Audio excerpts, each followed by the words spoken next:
Yes, the blockchain is truly revolutionary. Yes, Bitcoin is Tulip Mania 2.0. Yes, cryptocurrency is a nail in the coffin of the bankster parasites. Yes, digital currency is a tool of the totalitarian tyrants. No, these statements are not contradictory. But don't worry if you think they are. You're just a victim of the Bitcoin psyop. This is the Corbett Report. So what is the Bitcoin psyop? Well, look at a headline like this. Former chairman of Federal Reserve to speak at blockchain conference. If you immediately think, aha, I knew it, the Fed is behind this Bitcoin nonsense after all, then you might want to stop and contemplate this headline from 2 years ago. Ben Bernanke, Bitcoin has serious problems. Do you think there's some kind of contradiction here? Or do you think that Bernanke has flip-flopped on the issue? Or do you suspect that Bernanke was always secretly behind Bitcoin but couldn't admit it until now? If so, then you have fallen for an embarrassingly simple trick. That trick is to use the words Bitcoin and blockchain and cryptocurrency and digital currency interchangeably as if they are all the same thing. They are not. Confused? Well, fear not. Our good friends at the Bank for International Settlements, the BIS, have written a handy-dandy article that explains everything to you in simple, everyday language. They've even illustrated that article with easy-to-understand infographics. Just kidding.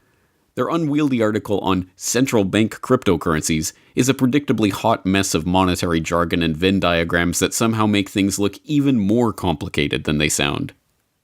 Now, to be fair, their proposed new taxonomy of money has real explanatory power, and the diagrams that result are genuinely insightful, but it hardly makes for light bedtime reading. So let's see if we can make it a little easier, shall we?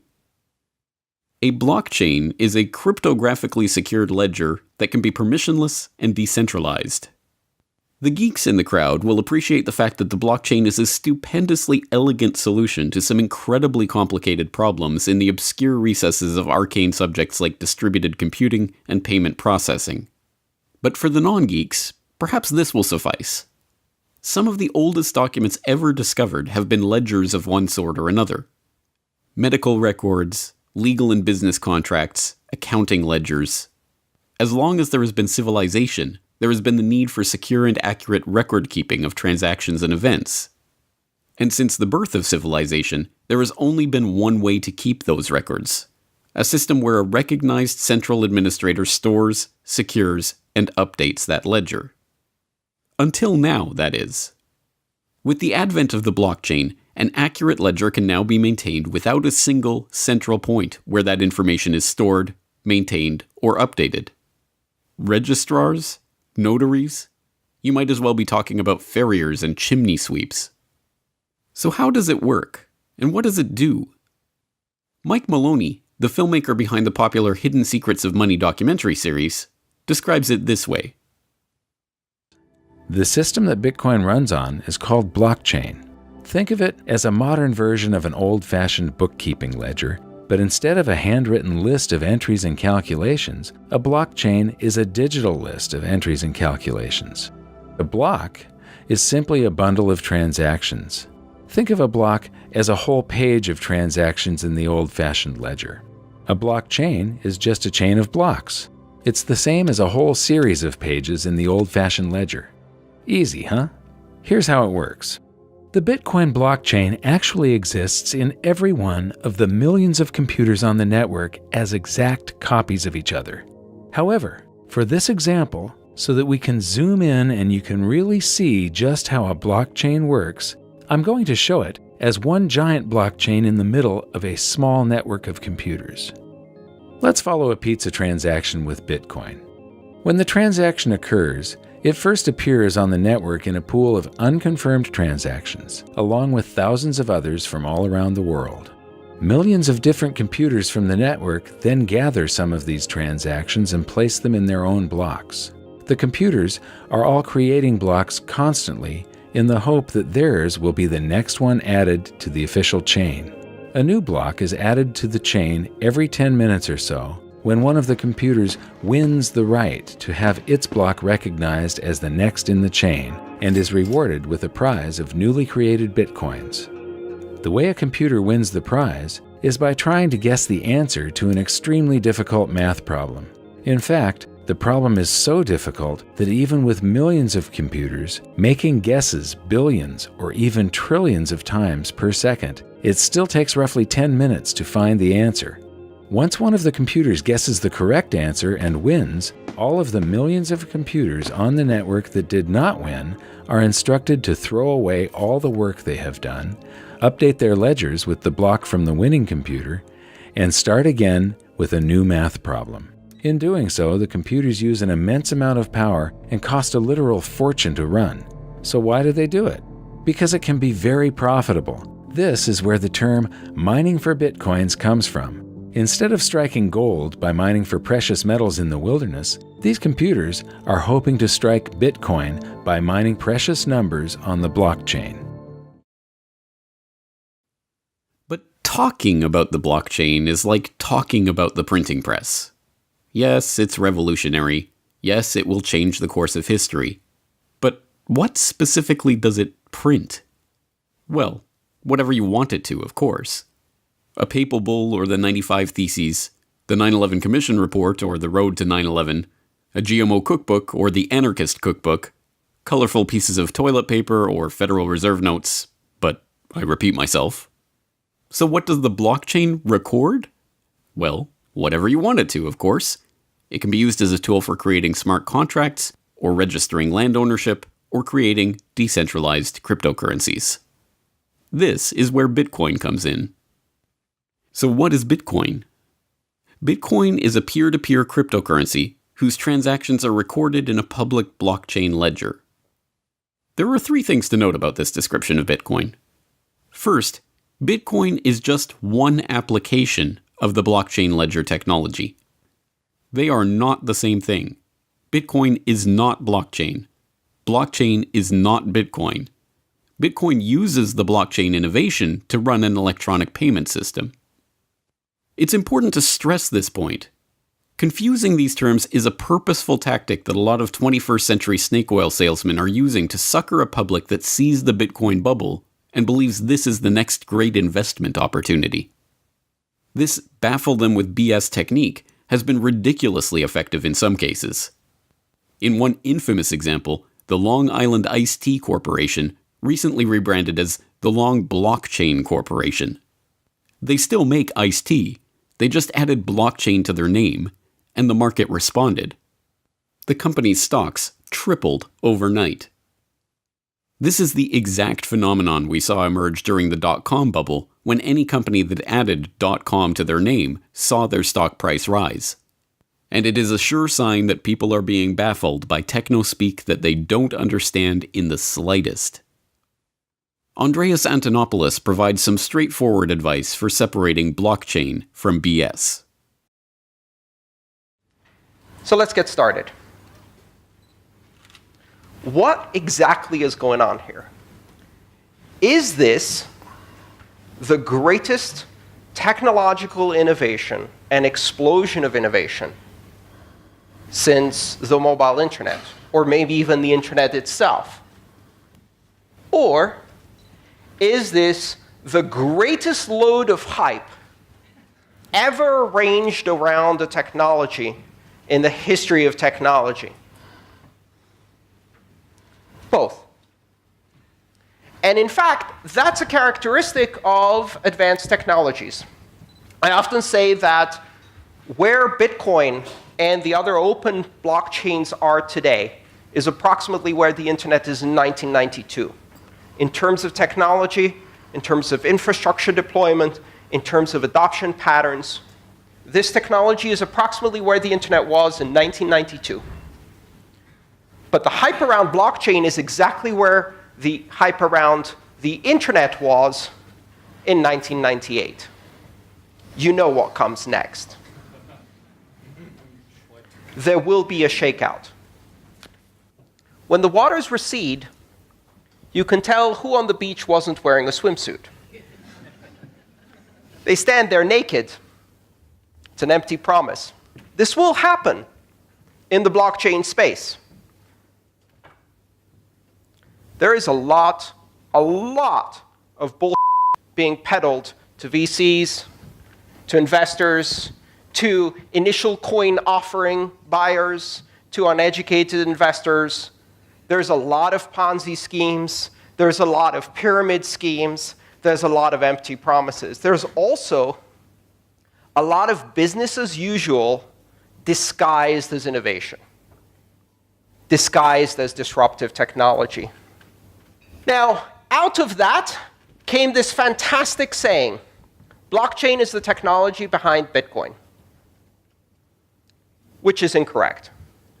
Blockchain is one of the 4 foundational technologies behind Bitcoin, and it can't stand alone. But that hasn't stopped people from trying to sell it. Blockchain is Bitcoin with a haircut and a suit that you parade in front of your board. It's the ability to deliver a sanitized, clean, comfortable version of blockchain, of Bitcoin, to people who are too terrified of actually disruptive technology. And so you get into this very strange world where the words no longer mean anything. Can you define blockchain for me?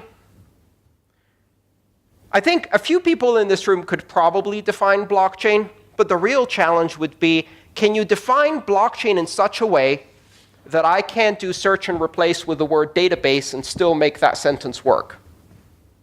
Because that's the challenge. If what you're doing is a database with signatures, it's not interesting. It's boring. What is the essence of Bitcoin?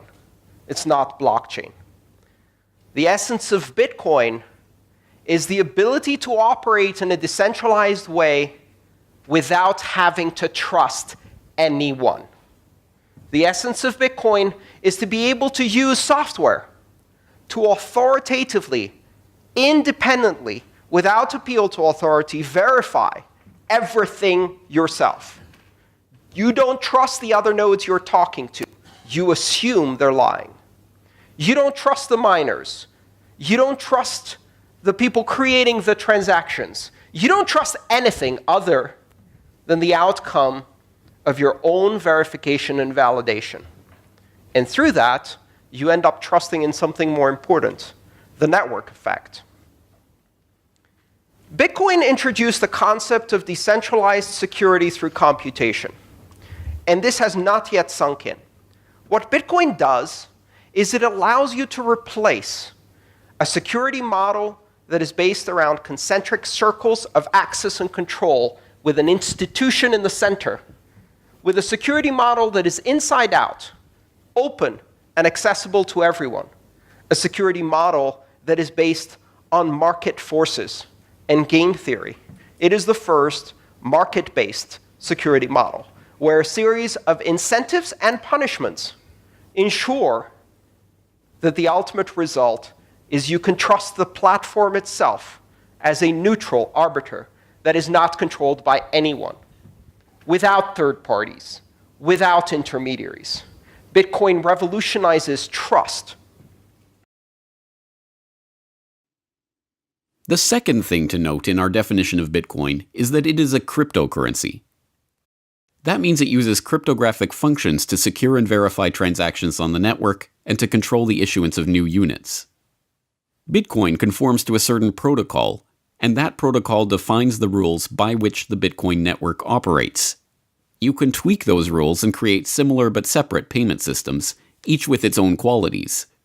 These Bitcoin-like cryptocurrencies are called altcoins. Thirdly, Bitcoin uses a specific kind of blockchain ledger called a public or permissionless blockchain. This means anyone can join the network and contribute to the maintenance of the ledger, mining in the Bitcoin parlance. There is another kind of blockchain called a private or permissioned blockchain that requires nodes to be invited to join the network or otherwise given permission to participate in maintaining the ledger.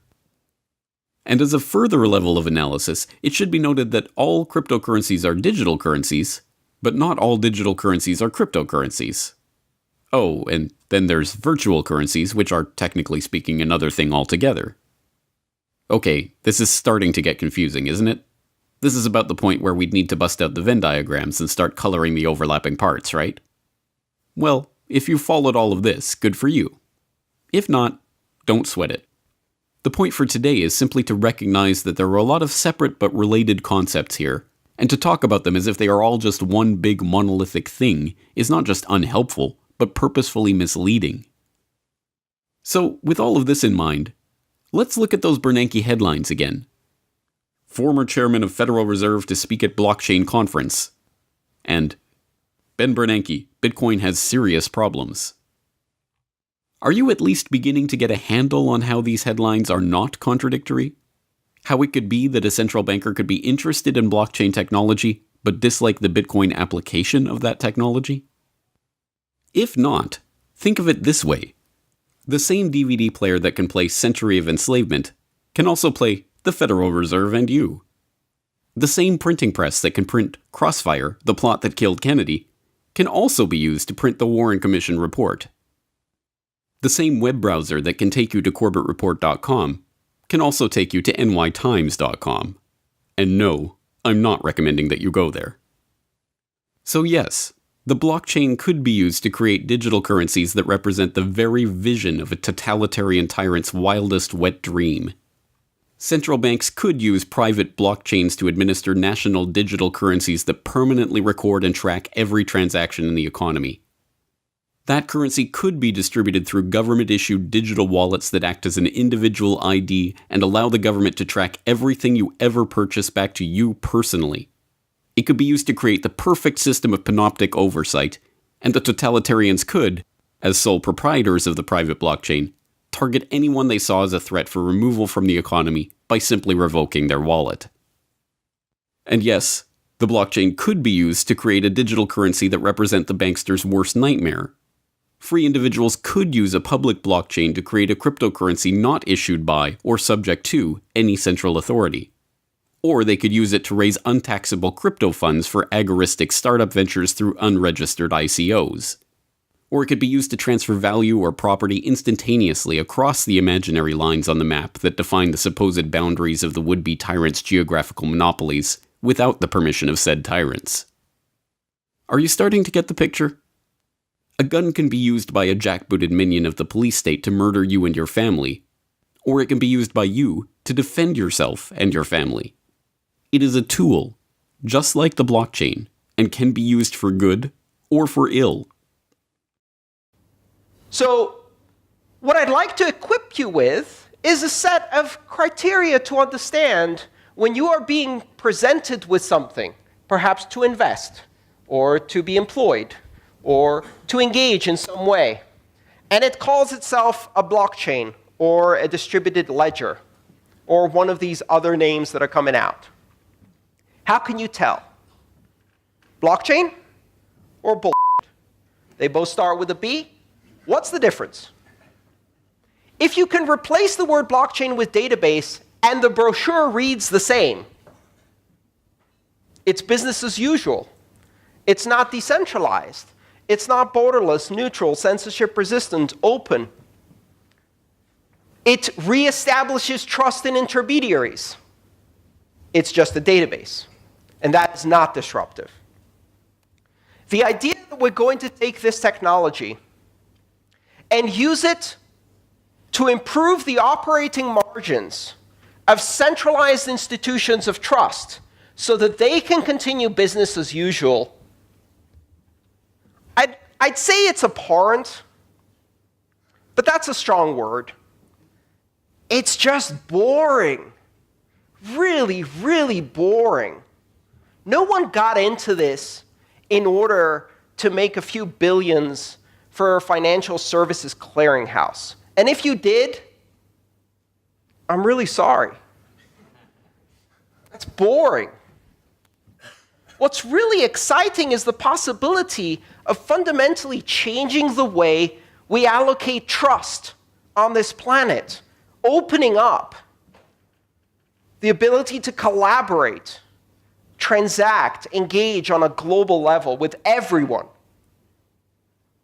Simply by means of downloading an application, you can become part of a giant platform of trust that doesn't care who you are or where you came from, that doesn't require permission to participate or innovate, where a 12-year-old JavaScript programmer has the same influence as power as JP Morgan Chase. More, in fact, because they're doing open source and feeding into a community of collaboration that is creating a tsunami of innovation. Taking this technology and using it to strengthen the same centralized institutions so that they can improve their bottom line is boring. That is not what blockchain is. That's just a database. And it doesn't change anything. In fact, there are some rather disturbing possibilities in this model. Let's think about it for a second. The most commonly expressed application for these new distributed ledger technologies is to replace the function of a centralized clearinghouse with a consortium of n participants, where n is 2, 3, 4, 5, 10, known, permissioned, controlled participants who will assemble transactions and sign them rather than compete through market forces in a security model like Bitcoin. We discard currency as the underlying mechanism for building market-based security. We discard proof of work as wasteful because all it allows you to do is decentralized, secure, neutral, censorship-resistant blockchain. And we trust 5 named parties to sign transactions. At that point, they don't need to assemble these transactions in blocks. They can just sign the individual transactions. They don't need to chain them together, because absent proof of work and a system of currency incentives, rewriting that is easy. There's no immutability. So it's not a blockchain anymore, because there's no blocks and there's no chain. Now that's at a technical level, but let's look at the more important level. What do you achieve by replacing a clearinghouse with a consortium of players? You know, there's something unique a clearinghouse does. If you understand the role of a clearinghouse, one of its most important functions is that it is not a participant in the market. It has no skin in the game. The New York Stock Exchange is not an active trader. That's not an accident. That's called separation of concerns. The clearinghouse is an independent party with oversight that is not a market participant. If you take that party out and replace it with 5 banks, all of which have skin in the game, how do you run a consensus algorithm when the incentives to cheat, front-run, manipulate the market, and break the consensus rules, even adversarially against the other 4 parties, are so high? There's no incentive to keep the consensus rules. All you're doing is you're saying, trust us. We're in a consortium. Trust us? These 5 banks? Where were you in 2008? Where were you when Libor was fixed? Where were you when the gold markets were fixed? Where were you when front-running and high-frequency trading was creating these monsters of crony capitalism? Trust us? Hell no. Removing the clearinghouse and replacing it with, what's the word? It's not consortium. Cartel, that's the word. With a cartel of the same market makers who have manipulated and compromised every market in history, and doing that in a way that closes this from transparency. That's not a recipe for efficiency, immutability, security, transparency. That's not a blockchain. That's a bullshit. it's a very profitable bullshit. It requires you to have confidence in the game. A con game, as it's known. Be careful what you evaluate when you see these technologies taking something whose fundamental purpose is to remove trusted intermediaries and create an open, borderless, neutral system, and turning it into a tool for a bunch of untrustworthy trusted parties to manipulate markets is going to be a disaster. And they're going to do it. Now, let's look once again at the statements that opened this podcast episode. Is the blockchain revolutionary? Well, since no decentralized peer-to-peer ledger has ever existed before, yes, it is that rarest of rare things. Something new under the sun. Is Bitcoin Tulip Mania 2.0? Yes, in the exact same sense that the dot-com bubble of the 90s was Tulip Mania 2.0. Just as Pets.com and other ventures that earned and lost hundreds of millions of dollars in the blink of an eye were the result of a speculative frenzy, so too are the sudden run-ups and rundowns in Bitcoin's price the result of a speculative frenzy. But the bursting of the dot-com bubble wasn't the end of the World Wide Web, any more than a future bursting of the Bitcoin speculation bubble will be the end of cryptocurrency, or even Bitcoin. Is cryptocurrency a nail in the coffin of the banksters? Yes. Cryptocurrencies can now be, and already are being used by millions around the world for instantaneous and virtually free international remittances, all without the aid of a bank account. Startups have raised billions of dollars in capital through ICOs, without a VC predator or investment bank underwriter in sight. More broadly, a whole host of banksters and their associated cronies in the third-party middleman parasitic class are already openly contemplating the fact that they have already been made obsolete by the blockchain technology which underlies the cryptocurrency boom. So is the blockchain the one and only silver bullet that will end banking all by itself? Don't be ridiculous. But it is one more arrow for the quiver. Is digital currency a tool of the totalitarian tyrants? Well, we've already seen how the BIS is musing about central bank-issued cryptocurrencies, and we've contemplated how that nightmare scenario of control and surveillance might unfold. It hardly takes a Nostradamus to envision how the forces of centralization are going to push as hard as they can to put the cryptocurrency genie safely back in the bottle of central bank-issued fiat. Are any of these statements contradictory? Nope. But the Bitcoin PSYOP might have made you think they were. And now, you know better. So, here's a test of your newfound, nuanced understanding of the intricacies of digital currencies. Can you explain how this headline, China's central bank has begun cautiously testing a digital currency, and this headline, China is shutting down all of Beijing's Bitcoin and cryptocurrency exchanges, are perfectly compatible?